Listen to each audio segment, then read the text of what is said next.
할렐루야.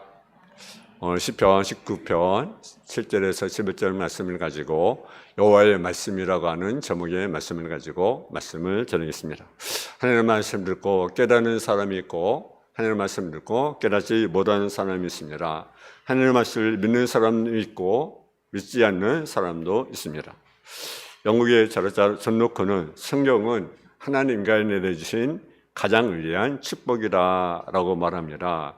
이 말에 아멘하는 사람은 올바른 믿음을 가지고 있는 사람이고, 그렇지 못한 사람은 아직도 믿음이 없는 사람입니다. 하나님께서 인간에게 주신 가장 위대한 축복이 바로 성경입니다. 우리는 성경을 통해서 하나님을 알게 되고, 그리고 하나님께 충성하게 되는 것입니다. 그래서 기독교를 말씀의 종교라고 합니다. 하나님께서 말씀으로 천지를 창조하셨습니다. 또 성경은 하나님의 말씀을 기록한 책입니다.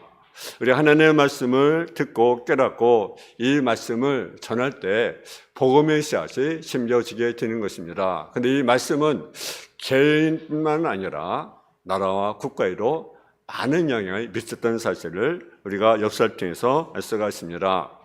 독일의 시인 기테는 독일이 위대한 나라가 된 것은 마르틴 루틴이 전한 그 종교개혁과 또 그가 독일어로 번역한 성경을 독일 민족에 배우고 가르쳤기 때문에 독일이 위대한 민족이 되었다고 그렇게 말을 합니다. 그래서 독일이 최고의 민족이 되었다는 것입니다. 독일이 유럽의 문화의 중심지가 있을 뿐 아니라 학문도 최고의 자리를 차지해서 오늘날 의학이나 또 철학이나 신학을 공부하려면 어디로 갑니까? 많은 사람들이 독일에 가서 의학과 철학과 신학을 공부하는 사람들이 많이 있습니다.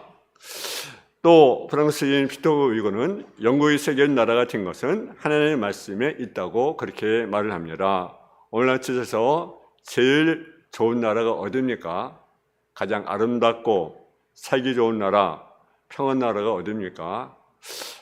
물론 어떤 한 말은 말할 수 없겠지만 대부분의 사람들이 스위스라고 이렇게 말을 합니다. 가장 아름다운 나라, 평화로운 나라가 스위스라고 말을 합니다. 근데 스위스가 좋은 나라가 된 것은 종교개혁자 칼빈이 때문이라는 것입니다. 칼빈이 종교개혁을 했습니다. 그리고 말씀으로 정치와 경제를 다스리고 교육을 새롭게 했습니다. 그래서 온 나라가 기독교 정신이 바로 스위스입니다. 스위스 대법원에는 그런 말이 있습니다. 국민들이 하나님의 말씀대로 살아야 한다고 하는 쓰여진 벽화가 있습니다. 그래서 스위스가 오늘날까지 존경받는 나라, 부강한 나라가 된 것입니다. 미국은 어떻습니까? 지금 미국이 아직도 세계 최대 강국입니다. 중국이 넘버그지만 앞으로 30년, 40년은 아직도 미국이 세계 최강의 나라라고 그렇게 말합니다. 근데 미국이 그렇게 나라인 거 영국의 청교도 100여 명이 신앙의 자유를 찾아서 미국으로 건너가지 않았습니까? 미국은요, 신앙으로 세워진 나라입니다. 그래서 지금 세계 최 강국이 어디니까? 미국입니다. 미국은 대통령 선서할 때라든가 대법원 선서할 때는요, 성계 없고 선서를 합니다. 이 말씀에 기초해서 나라를 다스리겠습니까? 이 성경 말씀에 기초해서 법을 진행하겠습니다 라고 그들이 선서하고 사역을 합니다. 여러분, 지폐는 우리는 하나님 믿는다고 인쇄되어 있습니다. 미국의 돈, 달러가 세계의 경제를 주도해놓고 있습니다. 여러분, 복지가 잘 되어 있는 나라, 잣사는 나라, 부강한 나라, 세계 이끌어가는 나라가 다 기독교 국가입니다. 하나님의 말씀은 개인뿐만 아니라 그리고 위대한 인도말 뿐 아니라 가정, 회사, 더 나아가 국가에까지 큰 영향을 미치게 됩니다. 잠언 13장 13절에 보게 되면 말씀을 멸시한 자는 패망을 이루고 계명을 두려워한 자는 상을 얻는다고 말씀하고 있습니다. 우리는 하나님의 말씀을 멸시하면 안 된다라는 거죠. 그것은요, 망하는 것입니다. 그래서 우리는 하나님의 말씀을 존중하고 그 말씀도 살겠다고 우리가 노력을 해야 합니다. 여러분, 하나님의 말씀이 멸시하는 나라는 패망하게 되고 멸망합니다. 대표적인 어떤 나라입니까? 공산주의 나라입니다. 여러분, 오늘 말씀도 하나님 말씀을 잘 듣고 잘 지키면 축복받고 상급받는다는 것을 말씀하고 있습니다. 그러면 여호와의 말씀을 지킴으로 주어진 축복이 무엇입니까? 첫째는 여호와의 율법은 영혼을 소상시킨다고 말하고 있습니다. 19장 7절에 보게 되면 여호와의 율법은 완전하여 영혼을 소상시키며, 세상에 완전한 사람이 어디 있습니까? 여러분, 완전을 보면요, 하나님은 완전하시지 인간 다 불완전합니다. 흠이 있고 허물이 있고 부족합니다. 그래서 하나님의 말씀을 듣고 그 말씀을 지키는 자들이 완전하게 되고 영혼을 선사시킵니다. 때로는 연약할 때가 있고 부족할 때가 있고 쇠약할 때가 있습니다. 병들 때가 있습니다. 나약하고 부족하고 연약하고 병들었을 때 하나님의 말씀이 우리에게 임하면 소상케 하는 역사, 치료받는 역사, 번쩍게 하는 역사가 허락해 준다라는 거죠. 그래서 소상케 된다는 것은 새롭게 된 것을 의미합니다. 새로운 힘을 우리에게 허락해 준다라는 거죠. 시편 119편 154절에 보게 되면 주의 말씀대로 나를 살리소서. 하나님 말씀대로 사는 사람과 하나님 말씀 없이 사는 사람은 다릅니다. 하나님 말씀에 사는 사람 속에는 의가 있습니다. 삶의 의욕이 있습니다. 삶에 대한 소명과 삶에 대한 분명한 목적이 있습니다. 그러나 하나님의 말씀이 없는 사람은 탐심과 교만과 욕심으로 인해서 결국 지약에 빠져서 결국은 멸망에 빠지게 되는 것입니다. 여러분, 마태복음 4장 4절에 보면 예수님이 광야에서 금식하며 기도하셨습니다. 얼마나 배가 고프시겠습니까? 그때 시험을 하잖아요. 돌로 떡덩이를 만들어 먹어라. 예수님으로 사람이 떡으로만 살 것이 아니라 하나님으로 나는 모든 말씀으로 살 것이다. 사람은 떡을 먹어야 되지만 우리 영혼은요, 뭘 먹어야 됩니까? 말씀을 먹어야 하는 거죠. 그 말씀이 살아서 그 말씀 영혼의 양식이 되고 힘과 능력이 되는 것입니다.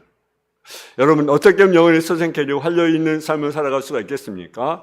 하나님의 말씀을 듣고 신중할 때, 또 그 말씀을 통해서 우리 삶이 교만하지 않고 겸손하게 될 때, 그 말씀에서 저를 깨닫게 되고 애통하고 회개하게 기도할 때, 하나님의 말씀을 통해서 믿음을 갖게 될 때 소생케 되는 역사가 일어나게 된다는 사실이죠. 우리가 잘 아는 이탈리아 항해자 콜럼버스가 있습니다. 그가요, 항해를요 31번을 실패를 했어요. 실패. 근데 32번째 성공했습니다. 여러분, 그가 배를 타고 갔다가 실패를 거듭거듭합니다. 인도에 가면 문화와 값진 봄이 있다고 하는 말에 막연히 인도를 출발했지만 결국은 실패하게 되었습니다. 그런데 32번째 신대를 발견합니다. 그는 그곳이 인도겠지라고 생각했지만 실제는 아메리카 대륙이었습니다. 근데 31번 실패해서 낙심한 그가 어떻게 32번째 아메리카를 발견했을까요? 콜럼버스는요, 하루에 어떤 시간을 가졌냐면 하루에 2시간은 기도하는 시간, 그리고 또 하루에 날마다 성경을 20장 이상을 읽었습니다. 그래서 기도하는 시간은 2시간, 성경 읽는 시간은 성경을 20장 이상을 읽었습니다. 그래서 그는 말씀과 기도를 통해서 세움을 얻는 거죠. 기도함을 통해 아무도 못하고 포기했던 신대를 발견하는 놀란 일에 감난 사실을 보게 됩니다. 여러분도 하루에 2시간씩, 하루에 성경 20장씩 읽는다면 여러분 놀라운 성공을 거두게 될 것을 믿습니다. 아멘. 두 번째로 여호와의 증거는 우준한 자를 어떻게 합니까? 지혜롭게 한다고 말합니다. 우리 한번 19장 7절 말씀을 한번 봉독하겠습니다. 19장 7절 말씀 시작. 여호와의 법은 완전하여 영혼을 소장시키며 여호와의 증거는 확신하여 우준한 자를 지혜롭게 하며. 아멘. 여러분, 여호와의 율법이라든가 여호와의 증거, 여호와의 교훈, 여호와의 계명은 다 뭘 가르칩니까? 말씀을 가르칩니다. 여호와의 율법도 말씀, 여호와의 증거도 말씀, 여호와의 교훈도 말씀, 여호와의 계명도 역시 말씀. 근데 여호와의 증거는 우전들 어떻게 합니까? 지혜롭게 한다. 두 번째, 하나님의 말씀은 확실합니다. 세상 모든 정치, 경제, 사회, 학의 책은 매번 수정하고 교정합니다. 법도 얼마나 바뀌는지 몰라요. 그렇잖아요. 수없이 바뀌어요. 정권 바뀌다 왜 바뀌나 봤더니요, 자기 정권 유리하게 이렇게 바꾸더라고요. 보니까 그렇잖아요. 자기 어떻게 하면 정권을 더 유지할까, 거기에 초점 맞춰서 정권 법을 막 바꾸더라고요. 헌법. 근데 성경은요, 교정하지 않습니다. 하나님의 말씀 절대 진리입니다. 1.1도 변함이 없어요. 그래서 이 말씀대로 살면 어리석고 미련한 자도 지혜로운 삶을 살게 됩니다. 우둔한 자로 하여금 지혜롭게 하는 것이 무엇입니까? 바로 성경 말씀이 우리를 하여금 지혜로운 삶을 살게 하는 겁니다. 방황하지 않습니다. 죄에 빠지지 않습니다. 여기에 넘어가지 않습니다. 인생을 망치지 않습니다. 이 말씀을 통해서 인생을 새롭게 보람있게 살게 되는 것입니다. 신명기 4장 6절에 보게 되면 모세가 이스라엘 백성들에게 너희는 지켜 행하라. 이것이 여러 민족 앞에 너희 지혜요 너희 지식이라. 그들이 모든 규례를 듣고 이르기를 이 큰 나라 사람은 과연 지혜와 지식이 있는 백성이로다 하리라. 하나님과 함께하는 사람, 하나님 말씀에서 감동받는 사람, 하나님께서 보호하시는 사람은 반드시 지혜로운 민족이 되고 남을 다스리는 민족이 될 수가 있는 것입니다. 디모데후서 3장 15절에 보게 되면 네가 어려서부터 성경을 알았나니 성령 너로 하여금 그리스도 예수 안에는 믿음으로 말미암아 구원에 이르는 지혜가 있게 하느니라. 지혜가 있게 하는 것이 뭐라고 하십니까? 성경의 말씀이다라는 거죠. 인간이 얼마나 미련하고 어렸었습니까? 실세, 명예, 권세, 욕망에 끌려서 살다가 마지막 비참하게 끝난 인생들이 얼마나 많습니까? 어리석은 사람이 누굽니까? 지혜와 더불어 살아가는 사람, 파멸하는 사람, 천국에 들어가지 못하고 우환과 질고 속에 고통당하는 사람이 그렇습니다. 그러나 지혜로운 사람은 어떻습니까? 칭찬을 받고 승리하게 되며 그 시대의 지도자가 되고 천국에 가는 축복의 삶을 살게 됩니다. 여러분 어리석은 삶을 살겠습니까? 아니면 지혜로운 삶을 살겠습니까? 지혜로운 삶을 살기를 제 이름으로 축원합니다. 오늘 현대인들은 더 많은 지식과 정보를 얻기 위해서 고상한 땀을 흘리지만 그러나 지식과 정보 인생을 겪자는 것이 아닙니다. 지식보다 더 좋은 것이 뭡니까? 지혜라는 사실이로. 지식으로 죄에 빠진 경우가 얼마나 많습니까? 그래서 지식을 자동차로 한다면 지혜는 무엇 같으냐? 운전자와 같다라는 거죠. 아무리 좋은 자동차를 할지라도요, 운전자가 서투르면 여러분 그 차는요 그냥 망가져 버리는 거예요. 그렇잖아요. 근데 차가 좀 주춤을 여러분 쑥달리 운전자라면 그것을요 오래 여러분 유지하는 것 아니겠습니까? 오늘날 지탄 많은 사람들은 지식이 없어서 그런 것이 아니라 지혜가 없어서 그 지식을 잘못 활용하기 때문입니다. 근데 이 지혜를 어디서 썼습니까? 하나님의 말씀 속에 지혜가 있습니다. 어떻게 하면 인생을 아름답게 보람있게 훌륭하게 사는 성경 말씀이 기록되어 있습니다. 여러분 민족 중에 이런 민족이 가장 많은 노벨상을 받았습니다. 예술가, 음악가, 과학자, 사업가, 정치가들이 많이 나왔습니다. 숫자가 적지만 짠멜레들이 많이 배출되었습니다. 그들이 이렇게 뛰어나고 우수한 민족이 된 것은 조기교육이 있다고 말을 하고 있습니다. 조기교육. 우리 한국 사람 조기교육에 많이 관심 갖잖아요. 그래서 어렸을 때 학원도 보내고 피아노도 보내고 뭐 기타 등등 어렸을 때부터 그죠? 요즘은 막 이제 어렸을 때부터 어린이집부터 이제 뭐 영어를 가르치고 뭐 수학도 가르치고 뭐 그러잖아요. 조기교육. 근데 진정한 조기교육이 무엇입니까? 어렸을 때부터 성경을 가르치는 겁니다.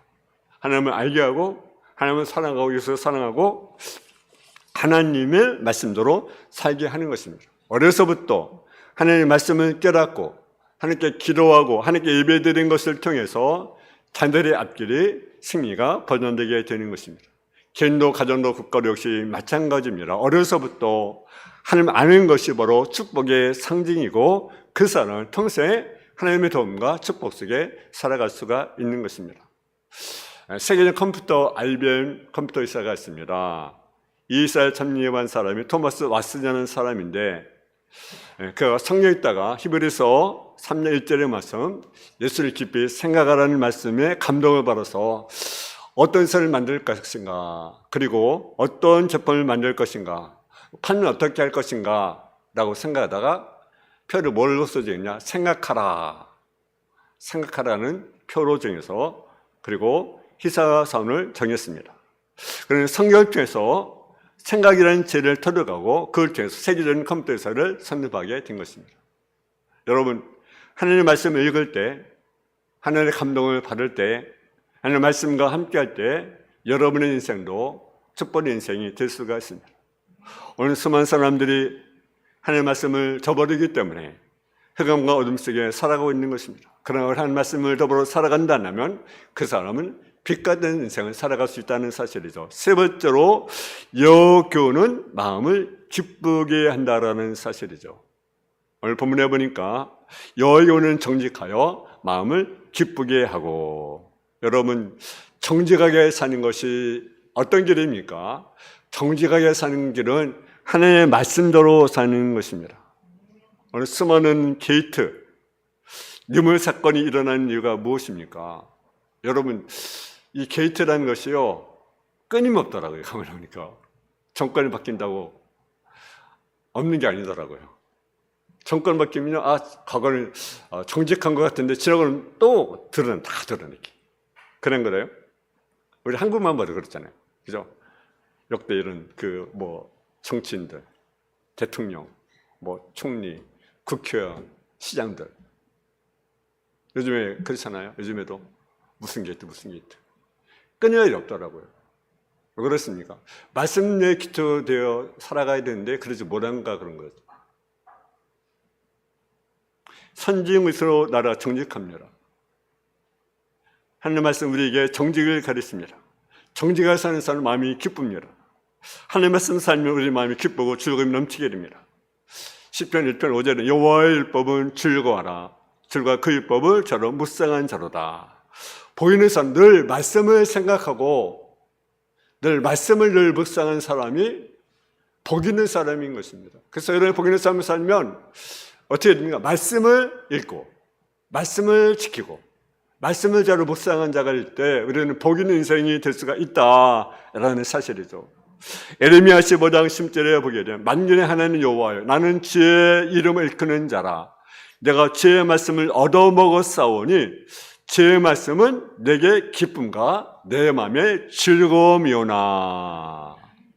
말씀이 되게 기쁨과 즐거움이라는 사실이죠. 그래서 여러분 말씀을 통해서 즐거움을 얻고 기쁨 얻기를 제 이름으로 축원합니다.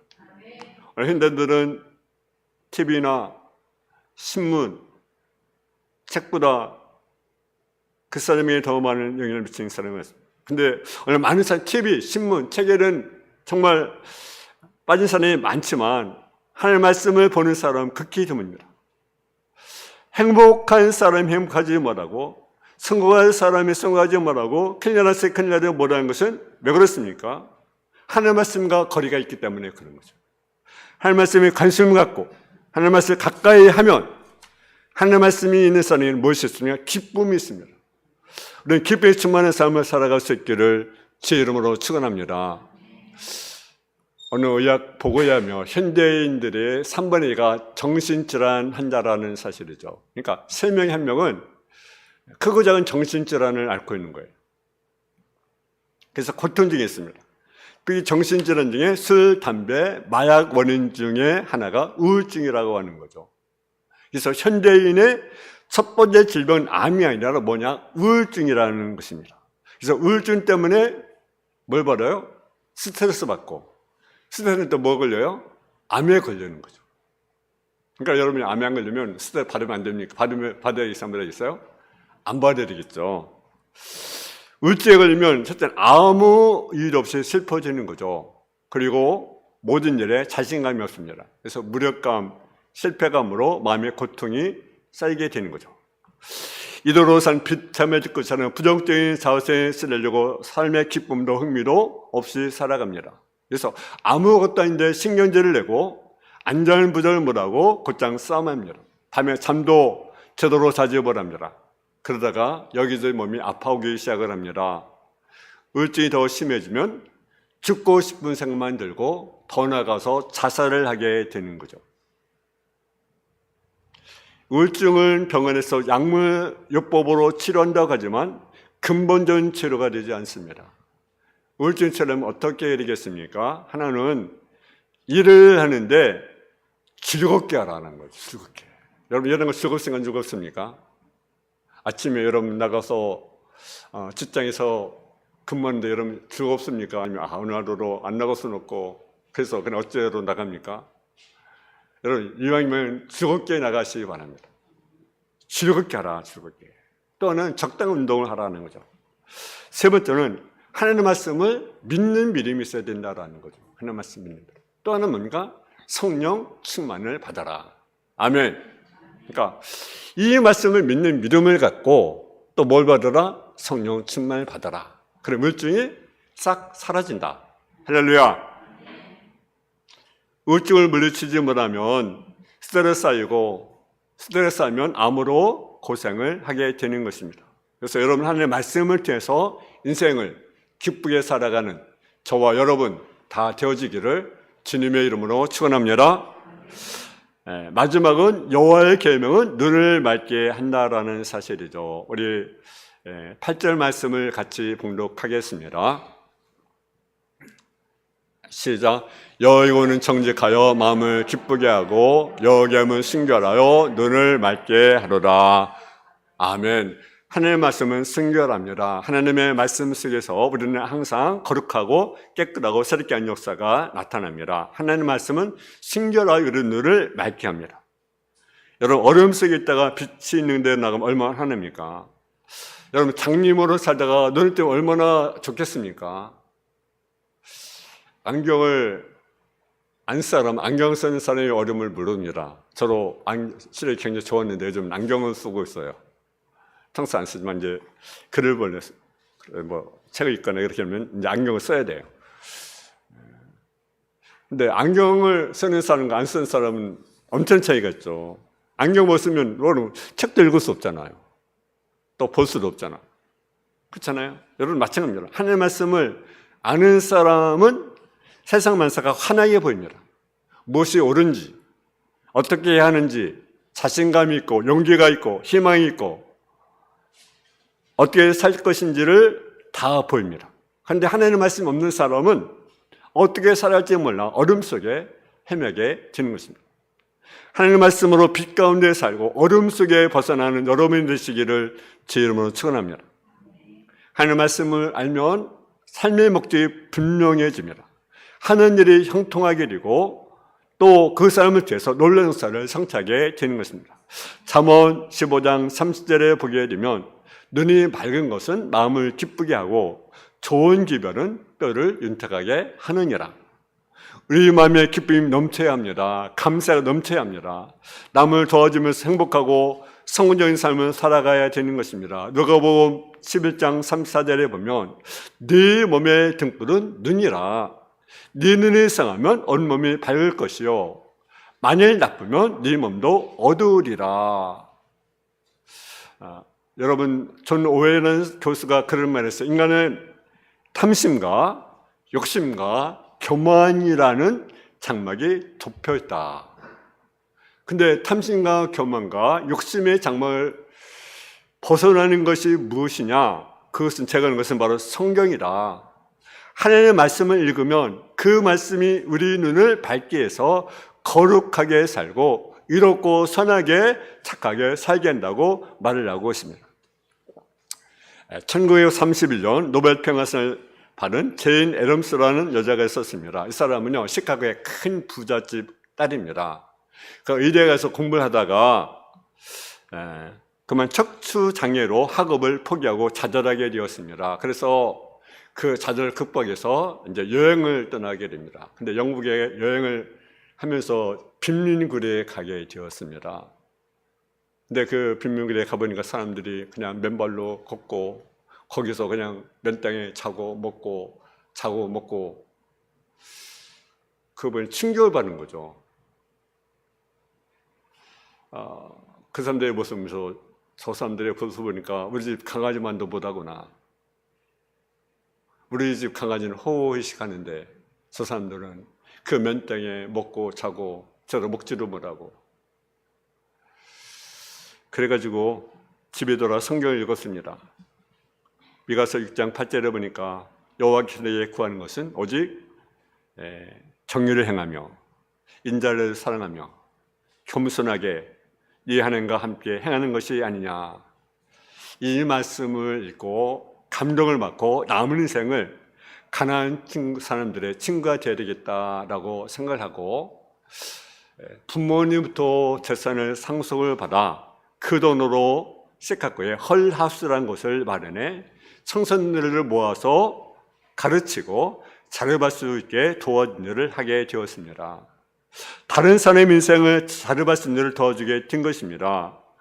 다른 인생을 바꿔놓았습니다. 먼저 자신의 인생이 새로워지고 그 다음에 많은 청소년들의 인생을 바꾸어 주었습니다. 이 소문이 퍼져서 그가 노벨 평화상을 받게 된 것입니다. 여러분, 눈을 떼야 합니다.